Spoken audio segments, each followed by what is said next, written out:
এতিয়া অসমৰ ছাত্ৰ-ছাত্ৰী চেৰিকালচাৰত এডমিশ্যন ল'ব পাৰিব। অফলাইন এপ্লিকেশ্যন ফৰ্ম আহিছে, অফলাইন ফৰ্ম ফিল আপ কৰি অফলাইন জমা দিব লাগিব। ল'ৰা-ছোৱালীসকলে ফৰ্ম ফিল আপ কৰিব পাৰিব। এতিয়া ছাত্ৰ-ছাত্ৰীক কোৰ্চৰ তথ্যখিনি জনাই দিয়া হ'ব। ছাত্ৰ-ছাত্ৰী যিটো কোৰ্চত এডমিশ্যন ল'ব পাৰিব সেই কোৰ্চৰ নাম হ'ল 1 year সাৰ্টিফিকেট কোৰ্চ ট্ৰেইনিং। মানে এইটো 1 বছৰীয়া সাৰ্টিফিকেট কোৰ্চ হয়, মানে 1 বছৰ পঢ়িব লাগিব। 1 বছৰত ছাত্ৰ-ছাত্ৰীক সেৰিকালচাৰৰ ওপৰত ট্ৰেইনিং দিব আৰু এডমিশ্যন ল'ব পাৰিব। সেই কলেজৰ নাম হ'ল সেৰিকালচাৰেল ট্ৰেইনিং ইনষ্টিটিউট। এইটো যোৰহাট ডিষ্ট্ৰিক্টৰ তিতাবৰত আছে। এই 1 বছৰীয়া কোৰ্চৰ টোটেল সিট আছে 30টা। তাৰ ভিতৰত জেনেৰেল কেটেগৰী 12টা, EWS কেটেগৰী 3টা, OBC MOBCৰ 8টা, STP 3টা, STHৰ 1টা, SC কাষ্টৰ 2টা, PWD কেটেগৰীৰ 1টা সিট আছে। এই কোৰ্চৰ ফৰ্ম ফিল আপ কৰিবলৈ HS পাছ কৰা হ'ব লাগিব সায়েন্সৰ পৰা। আৰ্টছৰ আৰু কমাৰ্চৰ ছাত্ৰ-ছাত্ৰী ফৰ্ম ফিল আপ কৰিব নোৱাৰিব। অনলি সায়েন্সৰ ছাত্ৰ-ছাত্ৰী ফৰ্ম ফিল আপ কৰিব পাৰিব। লগতে ইয়াতে উল্লেখ কৰিছে যিসকল ছাত্ৰ-ছাত্ৰীৰ এটলিষ্ট 45% আছে সেইসকল ছাত্ৰ-ছাত্ৰী ফৰ্ম ফিল আপ কৰিব পাৰিব। SC ST কেণ্ডিডেট 5% ৰিলেক্সেশ্যন পাব। যিসকল ছাত্ৰ-ছাত্ৰী SC বা ST কাষ্টৰ হয় সেইসকল ছাত্ৰ-ছাত্ৰী যদি HSত 40% পাইছে তথাপিও ফৰ্ম ফিল আপ কৰিব পাৰিব।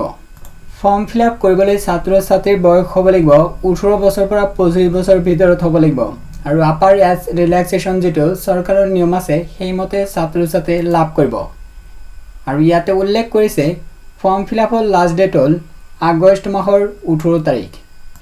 এতিয়া ছাত্ৰ-ছাত্ৰীক মেইন ইম্পৰ্টেণ্ট পইণ্ট জনাই দিয়া হ'ব। ফৰ্ম ক'ত পাব, ফৰ্ম ফিল আপ কৰি ক'ত জমা দিব লাগিব, ফৰ্মৰ লগত কি প্ৰমাণপত্ৰ দিব লাগিব, A to Z এতিয়া প্ৰচেছখিনি জনাই দিয়া হ'ব। ফৰ্ম ফিল আপ কৰিবলৈ প্ৰথম ছাত্ৰ-ছাত্ৰীৰ কাম কৰিব লাগিব। এই ভিডিঅ' ডেছক্ৰিপশ্যনত লিংক পাব, লিংকত ক্লিক কৰি ইয়াতে চিলেক্ট ফৰ্ম আছে, এই ফৰ্মটো ডাউনলোড কৰিব লাগিব। ডাউনলোড কৰি নিজে নিজে বনাব লাগিব। ডাইৰেক্ট এইটো প্ৰিণ্ট আউট কৰি ফৰ্ম ফিল আপ কৰিলে নহ'ব, এইটো ফৰ্মেট হয়। এইটো ডাউনলোড কৰি তাৰপিছত নিজে বনালেই হ'ব বা দোকানত যাই বনালেই হ'ব। যাৰ লেপটপ আছে বা ডেস্কটপ আছে, ৱাৰ্ড যদি আছে MS ৱাৰ্ডত এইটো বনাব পাৰিব। প্ৰথম এই ফৰ্ম বনাই প্ৰিণ্ট আউট কৰি ফিল আপ কৰিব লাগিব। তাৰপিছত ফৰ্মৰ লগত কি ডকুমেণ্টছ দিব লাগিব ইয়াত উল্লেখ কৰিছে।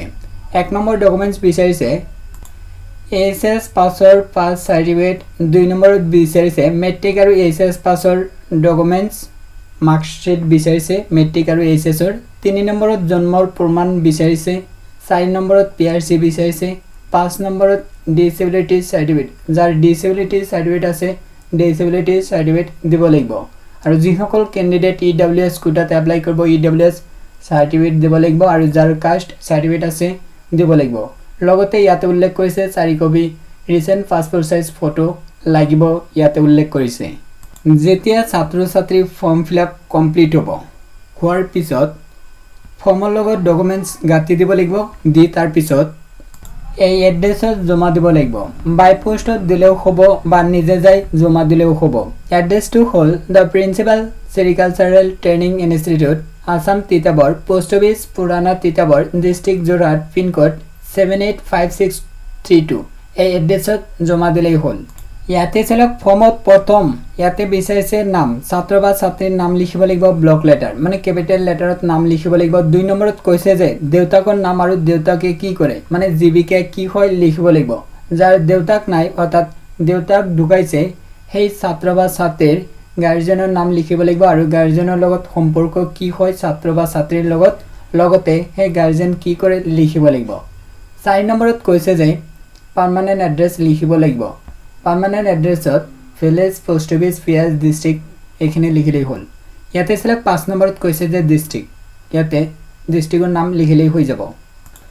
6 নম্বৰত কৈছে যে দেউতাকৰ কণ্টেক্ট নাম্বাৰ বা গাৰ্জেনৰ কণ্টেক্ট নাম্বাৰ, হোৱাটছআপ নাম্বাৰ বা কণ্টেক্ট নাম্বাৰ বা ইমেইল ID বিচাৰিছে।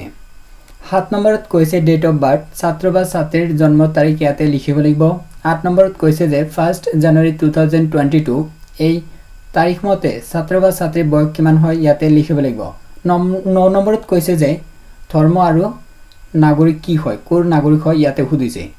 মুছলিম, খ্ৰীষ্টান, শিখ যিটো যাৰ হয় ধৰ্মৰ নামটো লিখিব, তাৰপিছত নাগৰিক ক'ৰ হয় ইণ্ডিয়ান বুলি লিখি দিব।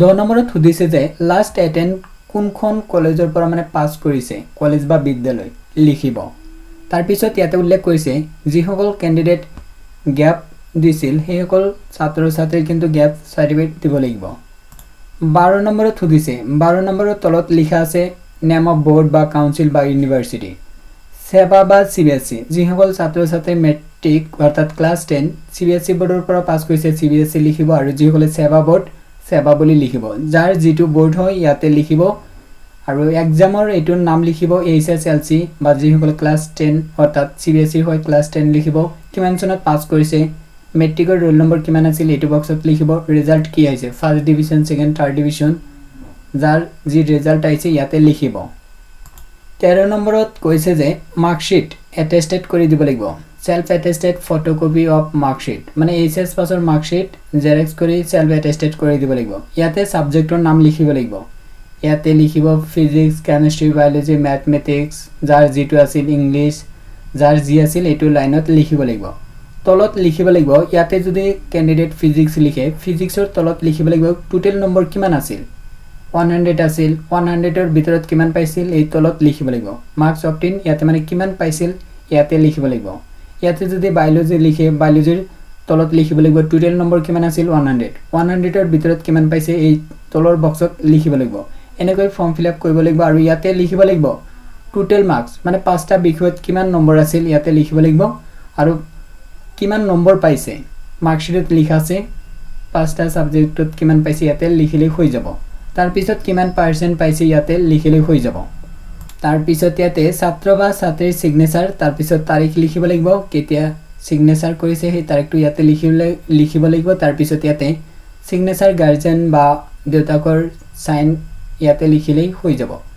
এইখিনি যেতিয়া কমপ্লিট হ'ব হোৱাৰ পিছত যেটো আমি ইনভলভ ক অৰ্থাৎ খামত বৰাই তাৰ পিছত সেই এড্ৰেছত পোষ্ট অফিসত জমা দিলেই হল বা নিজে যাই জমা দিলেই হল এতিয়া কাম কৰক এই ভিডিও ডেসক্ৰিপশনত লিংক দিছো লিংকত ক্লিক কৰি যেটো ফৰমেট আছে সেই ফৰমেটটো ডাউনলোড কৰক ডাউনলোড কৰি তাৰ পিছত বনাই প্ৰিন্ট আউট কৰি ফৰ্ম ফিল আপ কৰি পঠাই দিয়ক বা নিজে যাই জমা দিয়ক যদি ভিডিওটো ভাল লাগিছে লাইক কৰিব আৰু শেয়াৰ কৰিব